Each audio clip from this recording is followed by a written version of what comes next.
This week, Black Ops Cold War will invade Warzone with Season 1 storming onto consoles and PC. Players will get free content throughout the season, including 8 free maps across Black Ops Cold War multiplayer, 3 free-to-acquire weapons, a new Battle Pass system, and more. Today, members of the Treyarch and Raven development teams provided a bit more insight into what's in store. For the full-length studio broadcast, check out Treyarch's YouTube channel. For the highlights, stay tuned, because right now, we're dropping into Rebirth Island with Raven's senior executive producer Ryan Burnett to learn more about Warzone's new map. When we thought of Rebirth Island, we wanted to look back into the Black Ops lore and really dig deep into where did the Nova 6 gas originate from. Players will experience open area and open island where they'll be able to roam around the map, and in there, in the center of this island, is the actual bioweapons facility. Season 1 also marks the arrival of 3 new operators. Out of the gate, starting the week of launch, players will get to know Stitch. Discarded by the Soviets, he's a former bioweapons expert hellbent on revenge. With new play spaces and operators in the mix, you'll need some additional tools in the toolbox. Expect a huge addition to your Warzone armory, as a vast infusion of Cold War weaponry becomes available for you to use in your loadouts. Unless a weapon has a particular challenge needed to unlock it, Black Ops Cold War primary and secondary weapons, including blueprint variants, will now be accessible in Warzone. Here's Treyarch's Tony Flame to share more about the 2 new weapons players can expect at launch, along with a brand new score streak. Let's start with the Crow's Assault Rifle. From a gameplay perspective, it's a bullpup, which means it's going to be a little bit quicker on the draw. You're going to be able to ADS a little bit quicker. You'll be coming out to sprint a little bit faster. And it's a lot of fun. It's very unique visually. On the flip side, switch to the MAC-10, you've got a traditional Black Ops favorite here in the MAC-10. It's an incredible SMG. It's got the fastest fire rate of all the SMGs. It's kind of a bullet hose, but it's a ton of fun to use. This is the score streak, the HARP, the high altitude recon plane. You call it in, and it's going to tell you where all the enemies are. It's going to show the direction they're facing. There's no counter for it because it's a high-level score streak, other than to shoot it down. Things don't quite go your way in Warzone.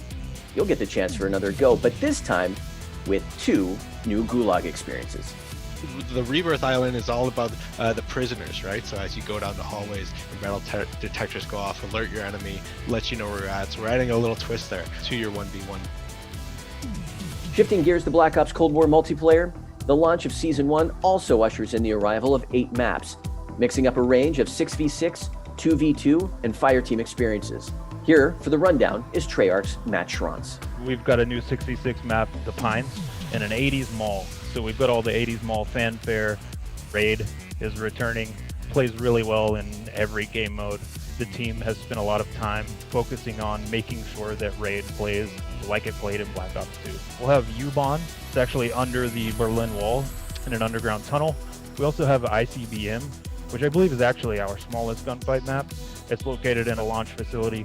We've got KGB, which is located in a Soviet financial building. We've got Game Show, and this is just a fun map. It is set on a game show stage. Nuketown Holiday. We've got trees, we've got wreaths, we've got snowmen. Looking ahead to some other things mid-season, looks like the team's got some plans for something called Sanatorium. Sanatorium is located in Russia. It's our biggest fireteam map to date. We find that it lets you spread your wings a little bit further. With Newtown 84 now in the mix, Treyarch delivers on the nostalgia with a holiday-themed version of the Black Ops cult classic. It was just a fun thing when we were stringing up the lights and kind of brainstorming what we could do. It felt very different. It feels really cool. The holiday spirit isn't just limited to Nuketown. Turns out that the undead get a whole lot undeader in Die Maschine, with Treyarch turning the map into more of a winter wasteland than a wonderland. This season, there's plenty of cheer to keep you in the Yuletide mood. We are adding a new limited time mode called Jingle Hells, which is a retheming of Die Maschine for the holidays. Players will now use snowballs scattered across the map to freeze zombies and drop presents. And inside those presents, you'll get all sorts of things, ranging from coal to ray guns. In addition to in-game intel and the introduction of the new Battle Pass weapons and customization content for zombies, the undead also get new play spaces for Onslaught on PlayStation. Throughout the seasons, as we add these multiplayer maps, they will be added to Onslaught as well. So you'll be finding new opportunities to earn chalices and take on as many megatons as you can to earn rewards. later this season, in addition to the Pines, we'll be adding Raid as well. Additionally, fans can expect the new Cranked mode for the first time ever in Zombies, coming mid-season, plus much more to come for Zombies in Season 2. So you have a timer of 30 seconds that's ticking down. When it reaches 0, you die. Every time you kill a zombie, that timer resets. It's even more frantic in 4-player when you're juggling between all these different zombies, trying to make sure everyone stays alive. When Season 1 launches, remember that the cross-progression system that links player progression, prestige levels, and the battle pass between Black Ops Cold War and Warzone becomes available in Season 1.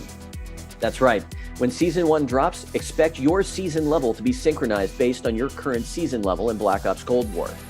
Your previous unlocks from Black Ops Cold War and Modern Warfare, such as weapons, perks, score streaks, and more, will remain unlocked. For all the details about Season 1 and what's in store, head to callofduty.com to learn more.